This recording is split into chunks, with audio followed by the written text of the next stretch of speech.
It's easier at night. We sneak outside behind the dumpster, but not so easy during the day. All right, rock my cornerman's jacket. Yeah. Got, because we got, Daryl's going to come on up and talk to us. He's going to talk about being a cornerman. You guys were here last year. He had a great talk about all the aspects of the fight game and how it applies to us. And so I want to bring up Daryl, who is definition of a great cornerman. And so I look forward to what God's got on his heart to bring to us today. Give it up for Daryl.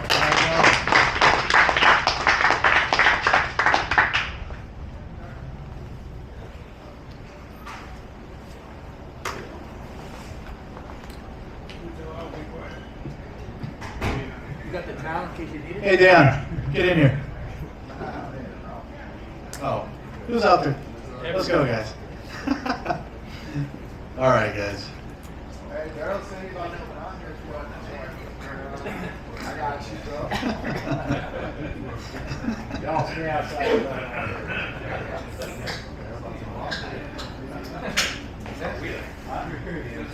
So, I think I told you when I was introducing Edwin that I was already training at that time, and I think I even had a few fights when he first started training at our school.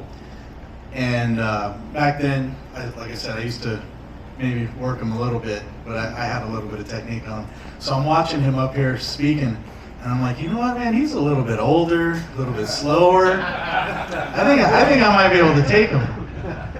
But then I realized I'm older and slower too, so a lot older and a lot slower. Yeah, and a lot wiser too. Not a lot. Okay, a little wiser. So, for those of you that were here last year, you'll remember that my message was more of a testimony where I compared my life to the fight game. Basically like, your training, your sparring, your fight, your title fight, defending your title, and how the fight's broken up into rounds and things like that. And how all of us as men are in one of those stages of the fight game. Now, you might ask, like, okay, here we go, another talk about fighting. Well, as men, most of us like sports, some kind of sport. And mine, I was very passionate about no holds barred, mixed martial arts, Brazilian Jiu-Jitsu, same as Edwin. But if we had an intersection, and you were looking down on that intersection, and on one corner you had football, the other corner you had baseball, one corner you had basketball, and one corner you had soccer. We'd all be like watching, one corner or the other, but then if a fight broke out in the middle of the intersection, everybody's watching the fight. Right? Okay? There's something about the fight that is very intriguing to people. So this year I want to go more in depth on a few of those stages of the fight game that I talked about last year.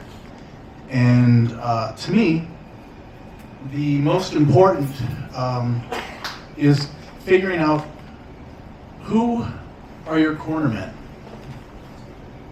All right? And I told a couple of you just last night, this verse came to me, or actually early this morning when I couldn't sleep. It's very common, we've all heard it, right?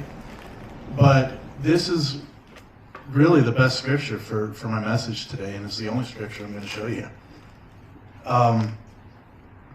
So let's start off with a few familiar questions from last year. Who here has ever been in a fight? All right. Now, who here has ever had a fight for life or death? It's a lot less people, right? We're going to get into later into that fight for life or death. Now, all of us, whether you've actually been in a fight, what the heck? Whether you've actually been in a fight or not, there probably was an opportunity to be in a fight, and you've made the decision to fight or not.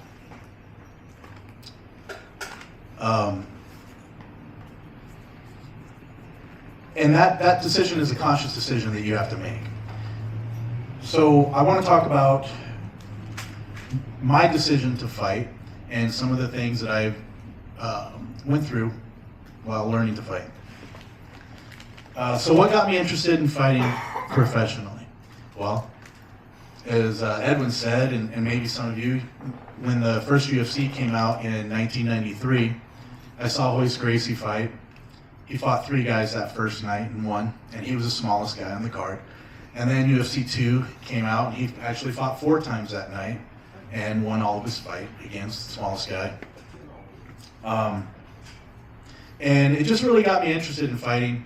I fought as a kid, but not that I wanted to. I didn't really like fighting as a kid, but I never picked fights. But if somebody wanted to fight, I would do it simply because I didn't want to be looked at as being picked on or being bullied. So when I decided I had to make a conscious decision, I wanted to do these fights that I saw on TV. All right. Now, all of us that have ever been in a fight on the street, you know, sometimes it just happens. Okay? You don't make the choice sometimes. Sometimes it just happens. And it's a spur of the moment thing. There's not a whole lot of time to let fear be introduced into your head. But when you do something like this, where you're signing up for a fight in 2 months, you got 2 months to think about what you're going to put yourself through in training. But not only that, but actually on that day, you're going into battle. You're going into combat. Somebody is going to physically try to hurt you. And this is something you have to deal with on a daily basis, and more so at night when you're laying in bed. And I'm sitting there asking myself, why am I doing this? Like, I don't have to do this. You know, what have I got to prove, really? But it's still the choice that I made. So, once I made that choice, the first thing I needed to do was look for a place to train. So my passion at that time obviously was Brazilian Jiu-Jitsu, because that's what Royce Gracie was doing, and he was beating everybody. So I wanted to do that. I moved here to Phoenix in '95, looked for a school. I didn't really see a Brazilian Jiu-Jitsu school that I could recognize, but I did see a school with an instructor whose name I recognized. His name was Christoph Leninger, and he was a judo guy who had fought in the UFC already. And I seen him fight. And I said, well, shoot, if I want to get to the UFC, I guess I got to, what better trainer than this guy? So I started training with him, doing some judo, and then I realized even though judo had grappling, it wasn't really the style that I was looking for.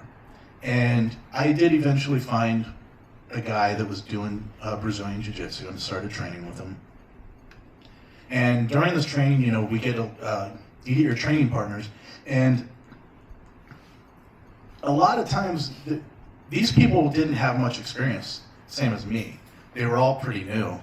None of them had really any experience of being a cornerman, so if I was going to get in a fight, you know, in the ring, we'd just be telling each other, oh, hit him, you know, or get up, you know, some stupid stuff like that. Like I said, I did have fights when I was a kid and as a teenager, so I was confident that I could fight because I'd done it. So there was a show out here. The first show was that I remember is called Arizona Shoot Fighting Association, and it also was held at Grand Central Station. And my first opponent that I fought, his name is Shannon Rich, and he was a stand-up fighter. He was a kickboxer, but he also was decent on the ground. But he was more of a stand-up fighter, and I knew. Now I started training in '95, and this was probably the middle of '96, my first fight. And I knew since I'd been in fights, and now I'm training in Brazilian Jiu-Jitsu, so I'm unbeatable. So I fight Shannon Rich, and he ends up kicking me in the head. I get dizzy. We go to the ground. And he ends up beating me with a choke. And I was like, okay. I wasn't ready for being kicked in the head. So I then decided, you know what, maybe I should learn just a little bit of Muay Thai kickboxing. That way, I'll be prepared for it, and then I can take the guy down and do what I want with him. So my next fight, I fought a guy named Michael Buell, and he was a stand-up fighter. So I was like, man, this guy has no idea that I've been training in kickboxing now, and I'm gonna surprise him. And then I'm gonna take him down. I'm gonna beat him. Like, there's no problem. So I'm gonna show you how that fight went.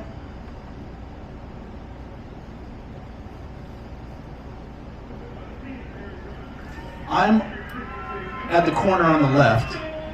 He comes in on the right.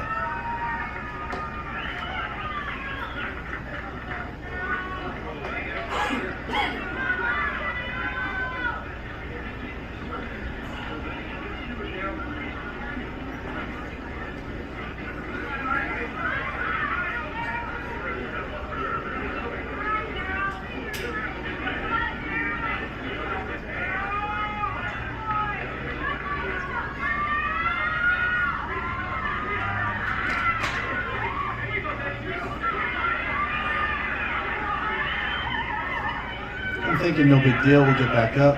I'm gonna surprise him with some kickboxing, throw a kick at him, separate, come back up, okay, here we go, I'm gonna get him again.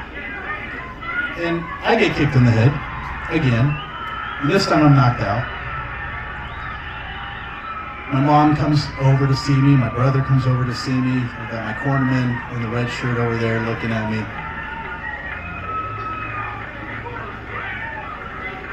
My brother's sitting there, he starts flipping off the guy that I fought. He's pissed. I got my bell rung pretty good though.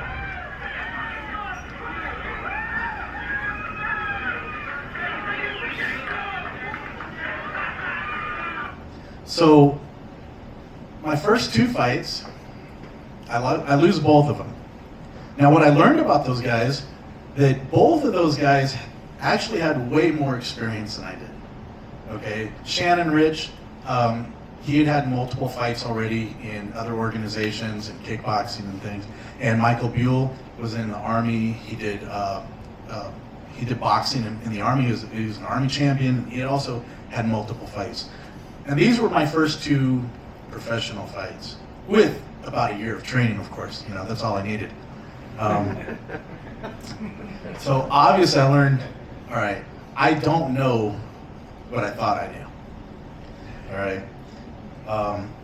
So I decided I needed to stick to learning the basics for a little bit. You know, let's tone it down, not get so crazy about thinking that I can just do all that. So once I realized that I was lacking the techniques that I really needed, I decided I should probably be looking for a different school. One that has qualified instructors that can actually teach me how to do this. And give me the training that I actually needed. Now the problem back then was, especially at Brazilian Jiu-Jitsu schools, was every school was almost like, every Brazilian Jiu-Jitsu school was like a gang. You belonged to one school, you didn't go train at another school. And there was, you know, dojo invasions between schools. The school I was first at, we had guys from another school come and throw bricks through the windows. So you just didn't go, you didn't leave a school. Wherever you were at, that's where you stayed. And if you did leave, the Brazilians had a word in Portuguese called creonte, and it means traitor. And once you were labeled a traitor, you go back to that school, and if they were nice, they would tell you don't come back. If they weren't nice, which most of the time they weren't, they would let you train for one more class. And you knew by the time they were done, you were not welcome to come back. So it was hard to go look for another school. I had a loyalty to the school that I was at, and I had friends, but it just wasn't giving me the techniques that I needed to actually be proficient in the fight game. Now, I went to another school, I found another school, started training, and again, found training partners. One thing that I thought back then was that everybody that was training, I thought everybody wanted to be a fighter, like I did. Like, why else would you train if you weren't wanting to fight? But I come to find out that some of the people just wanted to learn. They just wanted to go through the motions without the danger of participating in a fight. Okay?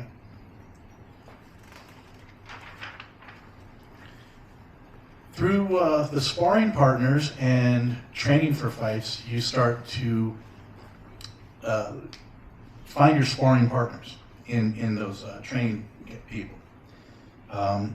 It's about 5% of the people that I trained with actually became sparring partners. It was a lot lower than I thought it would have been. But these are the guys that would go through the training camps with me. They helped to sharpen up my skills for the fight. They knew my weaknesses and my strengths. They would hold me accountable when I wasn't training the way that I needed to, if my diet wasn't where it needed to be, or if I was staying out late doing stuff I shouldn't have been doing. My sparring partners would hold me accountable for that. Usually by beating me up pretty bad to let me know you're messing up, you're not as good as you think you are. I want to say probably after, so I've had a total of 18 fights, and somewhere around 12 or so,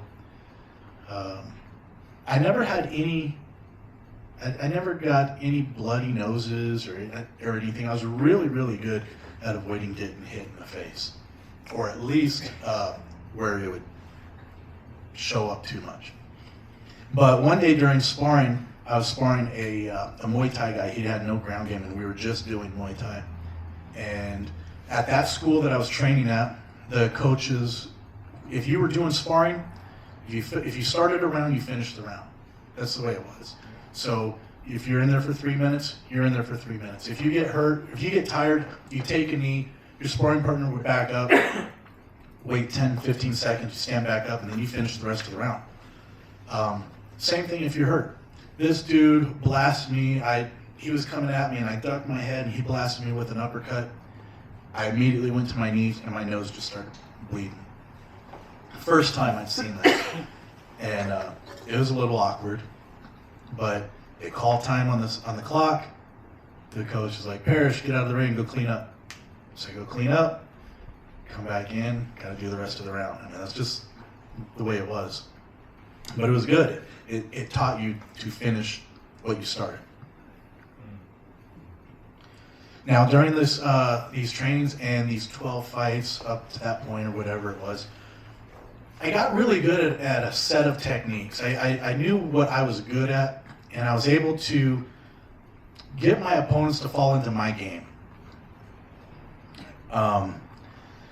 And most of my fights, out of the 18 fights, only 2 of them went past the first round. All of my fights, I either won quickly or I lost quickly. And so what my go-to was, I don't know if you guys have watched Toys Gracie, a lot of his fights, he would end up what they call in his guard, where he was on his back, and the opponent was between his legs on his chest, and Hoist would wrap his legs around the guy so he couldn't get away. And he would manipulate him into either an arm bar or, try to go for a choke or something like that. So my game was to let the opponent attack me. I would draw him into my guard where I'd fall back onto my back, pull him in my guard, and then most of my opponents were right-handed. So as I'm on my back, my left arm would wrap up their right arm so they couldn't hit me with it. My left hand would be behind the head. And then at some point, they would tend to stand up on one leg or another, and whatever leg they stood up on, I'd hook my foot underneath that knee, kick them over, roll them over, and get on top. Then from there, I would either punch them until they rolled over and I would choke them, or they would roll over because they didn't want to get punched and I would choke them. So I got really good at that. And I'm going to show a few fights. So at this time I wore a black rash guard and black shorts for most of my fights. And I would pull them down into my guard. Now some of these fights I clipped out stuff to get more to the point.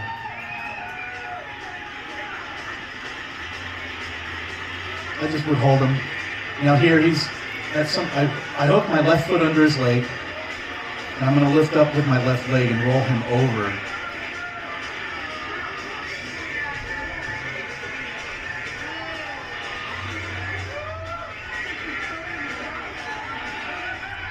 And then I would get on top. He rolled over, he didn't want to get hit. So wrap my right arm around his throat, and then I would get my left arm cleared.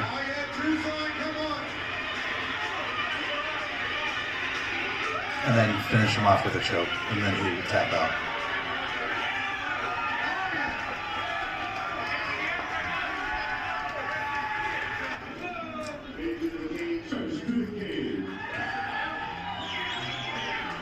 Here's another one at Midnight Rodeo or Rockin' Rodeo, whatever they call it. This one, I had a lot of guys from the school actually walk out with me to the ring. Bill Cameron, the guy that Edwin fought, is the first guy behind me. And then later on down the line is actually Edwin, when he came to train with us. You'll see Edwin, probably the third guy first. Oh, second guy right there. So again, I've got the guy in my guard. He's trying to like stretch my head out or something, trying to pop it off my shoulders, I think. Wasn't too comfortable.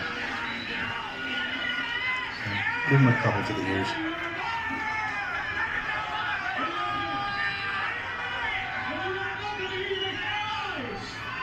I'm trying to work my way to get one foot hooked under his knee. Not sure which foot I'm going to go for yet. We go that way. Roll him over. And I let him roll. A lot of times I didn't hit him. They would just roll over, and then I'd choke him.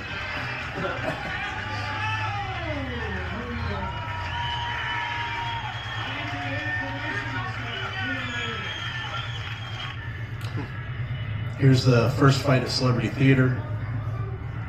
Same thing, the guy's in my guard. Roll him over.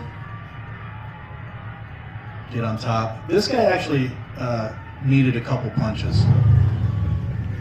He held me, so I had to hit him a few times before he realized he didn't want to get hit anymore. And then he rolled over.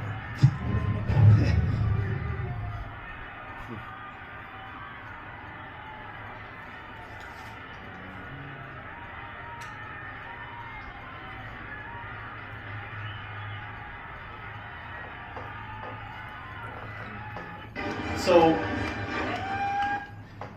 that was like my main go-to. Okay, I was really slick at sweeps, reversals, and then submissions from there. Now this last fight I'm going to show you. Back in those days, we didn't get matched up ahead of time. Okay, a lot of times we would show up, and the promoter, who was also our coach at that time, he'd line all the fighters up, and he'd say, "Okay, you guys look about the same weight. You guys look about the same weight. You'll fight. You'll fight." That's how it was most of the time. So I didn't know who I was going to fight usually until that night when I got there. This particular night, there was a guy who was fighting, and his name was Julian Samaniego, and he took issue, I guess, with our school because our school was winning a lot of these fights. And he said when he showed up that night that he would fight anybody from the school to show that, you know, that he was better or whatever. And at that time, I was the lightweight champion for Rage in the Cage. And when I walked in, they asked me if I wanted to fight him. I'm like, I don't care, but why? And they told me what he had said, so then I'm like, yes, I definitely want to fight him. And I told my friends, I said, tonight I'm going to get my first knockout. I'm going to knock this guy out for what he's saying. So the guy that's filming this is a friend of mine. His name's Mark. And you'll hear him say at one point, Daryl says he's going to knock him out. That's why, because of what he had said. So that was my whole goal. Yeah, Daryl! There's Edwin in my corner.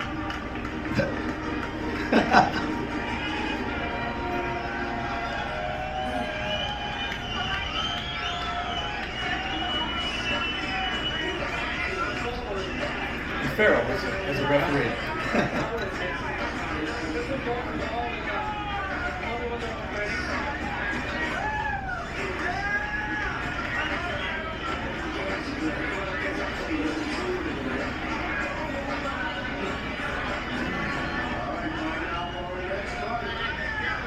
We began to run fast and furious and Rage in the Cage. Introducing first in the red corner. Young man stands 5 feet 4 inches tall. He weighed in at 150 pounds. He's a freestyle fighter hailing from parts unknown. Ladies and gentlemen, please welcome Julian Samaniego. Come on, no fear! Across the cage is the blue corner. The young man stands 5 feet 7 inches tall. He weighed in at 150 pounds. No fear! Rolling Drea, Rifle Jiu-Jitsu Academy. He's the 3-time American Grappling Association champion, and he's the 1998 Grappler of the Year. Coming with a record of 7 wins against only 3 losses and 1 draw. You might know him better as the former Rage in the Cage referee. Ladies and gentlemen, please welcome Daryl No Fear.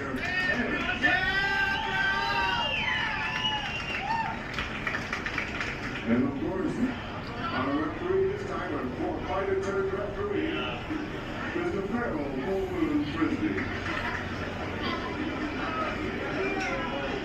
Come on, Daryl.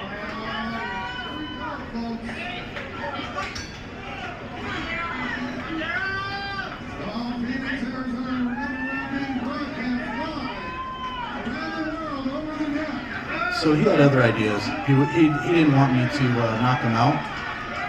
So he took me down, and instead of rolling him over, he exposed his arm, and I put him in an armbar and popped his elbow instead, right here.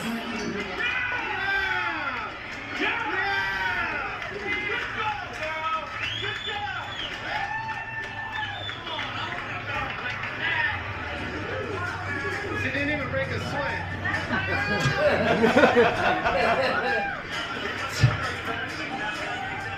Mark was one of my favorite cornermen. There's another video you're gonna see, and you'll see why. Yeah, so I did have another option. If I couldn't get the sweep and go for a choke, I did always have the option to go for an armbar from the guard. It was also in my wheelhouse and something that I was really good at.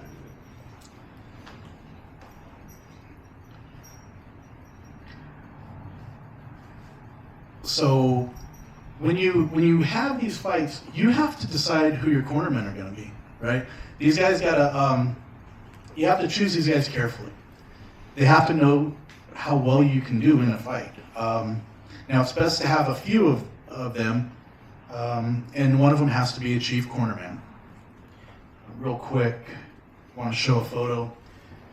When I first started training, these are 2 of the guys that I trained with. It was just the 3 of us for the first couple fights. And I was about 150 pounds. The guy on my left was about 185. And the guy on my right was about 215. And really, we didn't have these fancy schools. There was just a few punching bags. boxing gloves and shin guards, and not a whole lot of training and technique until I was in for a fight most of the time with these guys.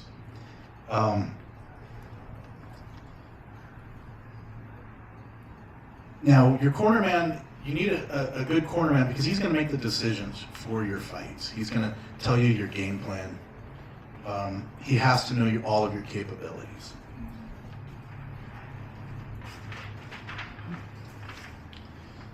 I want to show another photo. At some point in my training, I started teaching a class on Sundays. And it was a 3-hour marathon class. We would do 1 hour of conditioning, 1 hour of Brazilian Jiu-Jitsu, and 1 hour of kickboxing. And these are some of the guys that I had the chance to train and be a cornerman for. And the guy directly on my left, Johnny, is actually sitting right here with a white t-shirt.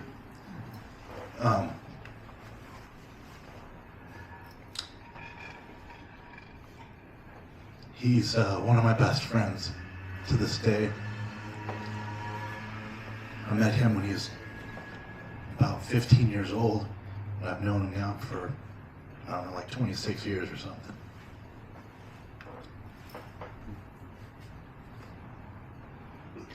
So your cornermen have to know if you're hurting, if you're tired, if you're out of answers in the fight, and how to keep you in the fight and actually give you the belief that you can win. When you're tired and you're weak and you can't think for yourself, they can do it. I just want to show one more guy that I got to be a cornerman for. His name is Stephen Cantwell. I helped him get his first couple fights as an amateur, and he also went on to fight in the UFC.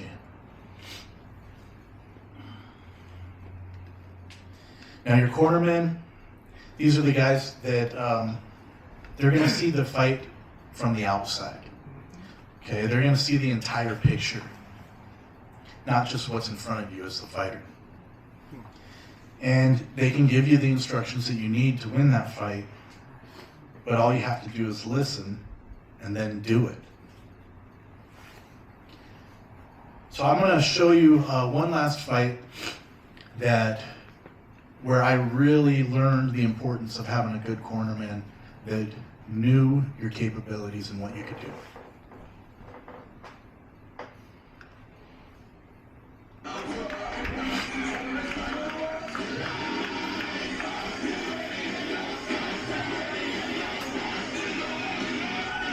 Now this is one of my 18 fights that went out of the first round. This guy was also able to have the opportunity to watch me fight at this point many, many times and knew what I was good at. And he was good at stopping me.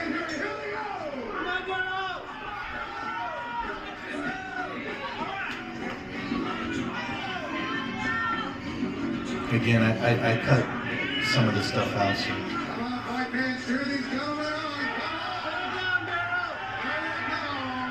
It's my friend Mark on the camera too.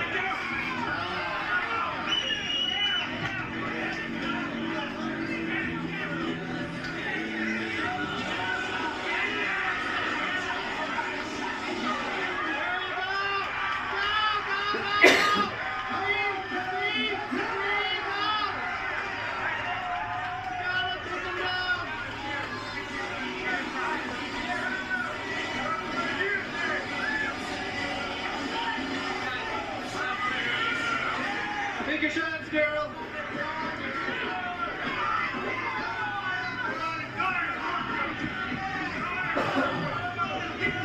Shoot on one of those kicks, girl. Shoot on one of those kicks. There you go. There you go. Down.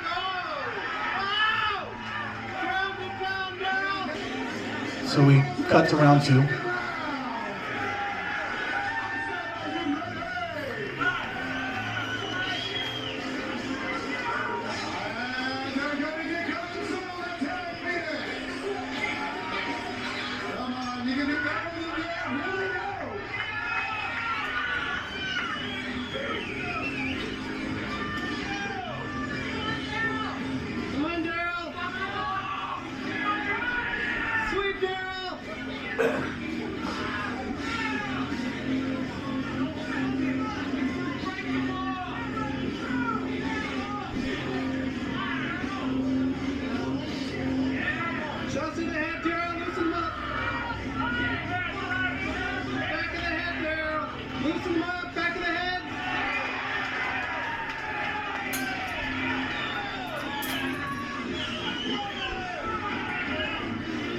There's my cornerman at the head, at my head, yelling instructions to me. Kevin thinking about his head, nothing now. Thinking about his head, nothing now. Yeah, yeah.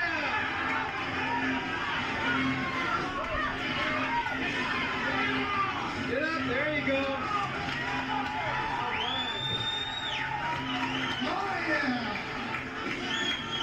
Now I'm starting to get tired. We're both starting to get tired here. You're gonna hear my cornerman Look at those hands. say that he's tired, but I'm just as tired. Come on, Daryl.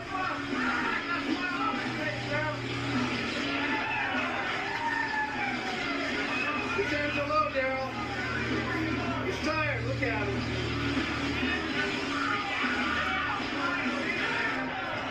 So we cut to round 3. That's it. How about it, folks? You ready for round 3?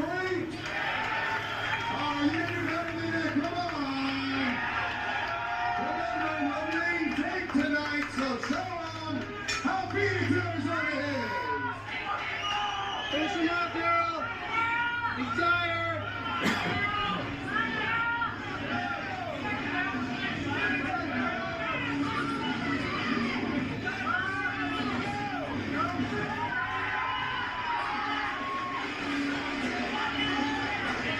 Heel kicks, Daryl.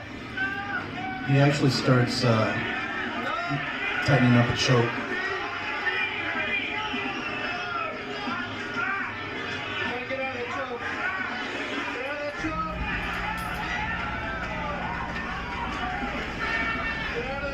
Which I was able to get out of.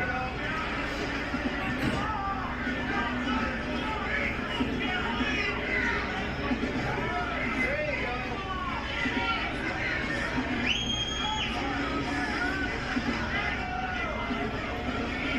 Take a breather, let him breathe.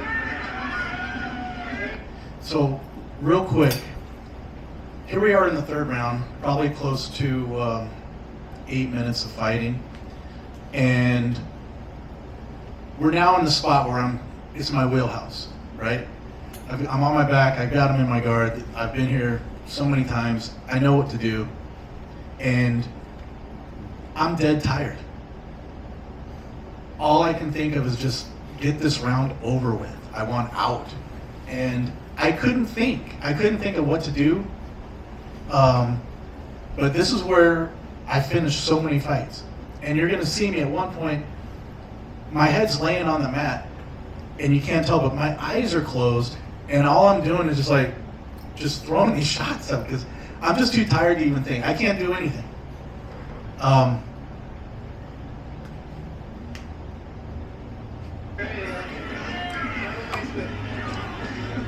And you're gonna hear Mark yell, "Daryl, go for the armbar." Okay? I can't hear him. All right? He's out in the crowd. Everybody's yelling. And as a fighter, you should be trained to listen to your cornerman, not everybody else, all the noise outside. All right? So while Mark is saying armbar, the same time my cornerman is telling me the same thing. And I'm thinking in my head, I hear it from my cornerman. I couldn't think of it myself. You're gonna see, I'm just sitting there dead tired.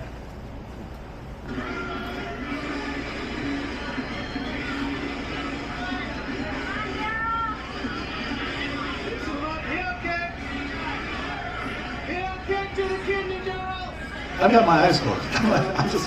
I'm just ring the bell already. But you'll hear Mark yell it at the same time my cornerman yells it.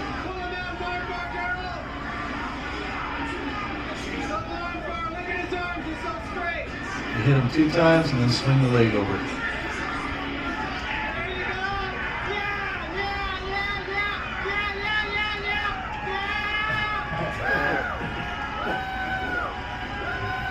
And then I had tons of energy. That was good. I wasn't tired anymore. Oh. My friend Mark's sitting there yelling, "Look at your victim! Look at your victim!" I love Mark as a cornerman or as a hype man.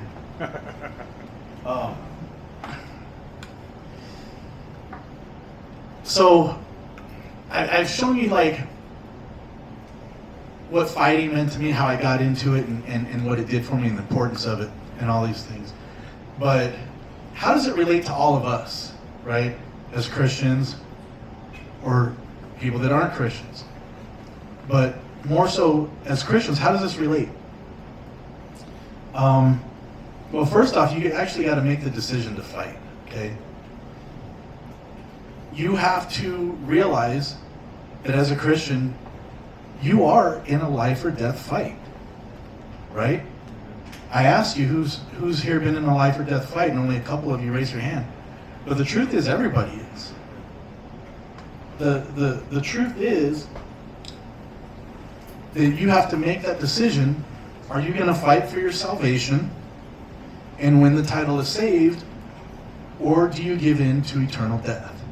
Okay, that's your life or death fight. So make that decision to fight. Now, once you do, what's the first step? You got to find a training center, right? You got to research your churches. Okay, you got to find out which one is the right one for you. You got to make sure that it has a qualified instructor, right? People that are going to teach you the techniques that you need to train you properly. Now again, sometimes as you first start going to church, you might find a training center that's great at the time, but maybe it's not teaching you the techniques to keep improving yourself as a fighter, you know. So you're going to have to make that choice of loyalty versus growing, right? Sometimes you may luck out, you're going to be in a great church for, you know, your whole life, but maybe not. And if you're not growing at the church that you're at, you have to make that choice. You know? You don't want to become a creonche, but, you know, this is your life that we're talking about. So, it is okay to change churches if that's what you find is necessary for you. At those churches, you're going to find your training partners, okay? Everybody that you go to that church with is your training partner. Now, some of these people, just like I had training partners, they're only there to practice the moves, right? Some of them are just sitting there practicing the moves, but they're not really in it to fight. It's just the truth, all right?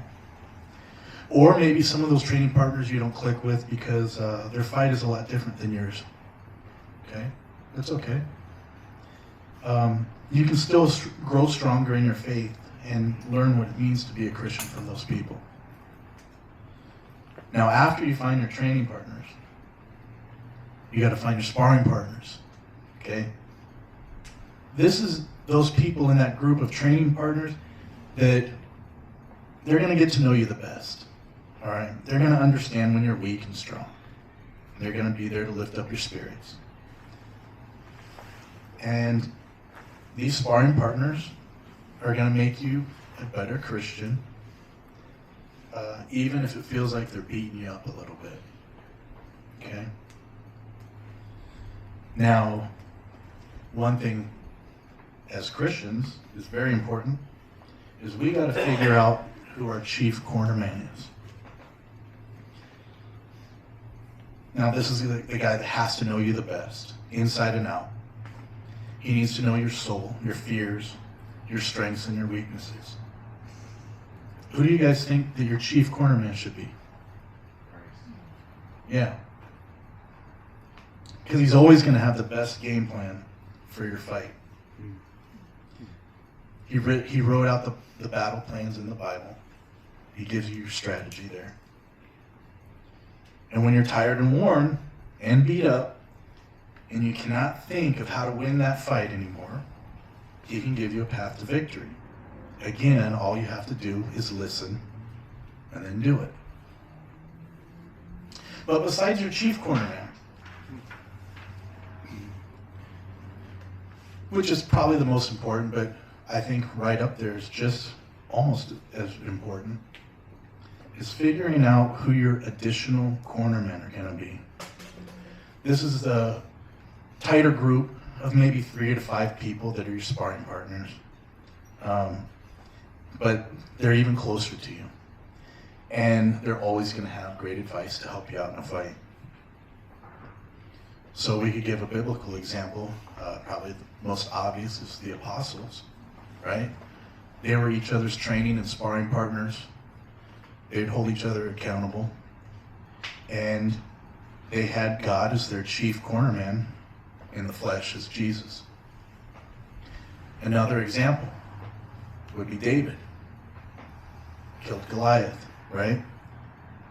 But that wasn't the end for David. He also had his mighty men that he raised up, and they all became giant killers. There wasn't just one giant that was killed. David had his mighty men, and they were each other's training and sparring partners with David, with God again as their chief cornerman.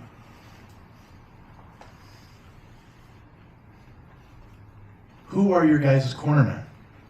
Who are the ones in your life that are going to sharpen your skills and walk through the fight with you? And who are the ones that are going to make you a better fighter, even if they have to beat you up a little bit to do it? Who are they? Really think about the people that you have around you as your cornermen, and do they help you? Or do you even have cornermen? If not, I would suggest looking deeper at yourself, finding out some of your weaknesses, and then find people that can help you through that. The people that are going to help strengthen you. Out of my 18 fights, now you saw some of the names of the people that I fought, but out of my 18 fights, who do you think was my toughest fight? The first guy I fought, the last guy I fought, somewhere in the middle. Who do you think was the toughest guy that I fought? Anybody? Yourself. Yeah, absolutely. It was that voice in my head that kept telling me, you're not going to win. You're not good enough. You know, you didn't train hard enough. Every night, I'm sitting there telling myself, why am I doing this? As Christians,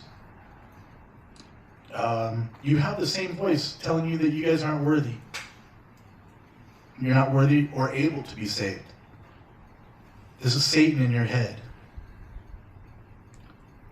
Maybe you're a married man that looks at women a little bit too long. Or maybe you're a drug addict. Or maybe you're somebody that has violent tendencies. And this voice in your head keeps telling you, you're not worthy. Look what you do. But you keep God as your chief cornerman, and he'll never throw in the towel on you. He'll always be there for you. So my last bit of advice is really think about who your cornermen are. What do they do for you? Do they help you? Do they hurt you? And if you don't have cornermen, go find somebody that's going to help push you through that fight when you don't have the strength or the ability to fight for yourself. Thank you.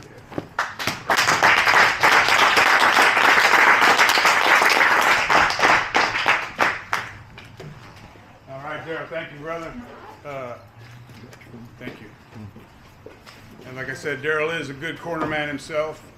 Not only do we have to be good cornermen, we have to have good cornermen. So thank you, brother, for that. We've got some food we're going to bring in. We'll get something to eat, but get a chance to hang out, talk, meet a friend that you don't know yet. Drinks in the fridge, help yourself. I'm going to pray for the meal. Father, thank you for our time together this morning, and thank you that you are our cornerman. Jesus, you'll never forsake us, never leave us, never throw in the towel. And we thank you for the times that you rebuke us when we need it. But we thank you for the training that you give us. May we have ears to hear. May we hear the voice of the shepherd and block out the voice of the enemy. Pray now for our time together as we eat. We bless the food. We thank you so much for it. And we pray that you help to feed us, not just physically, but spiritually too. And give us a great time hanging out. In Jesus' name, amen. Amen. All right. Never tell.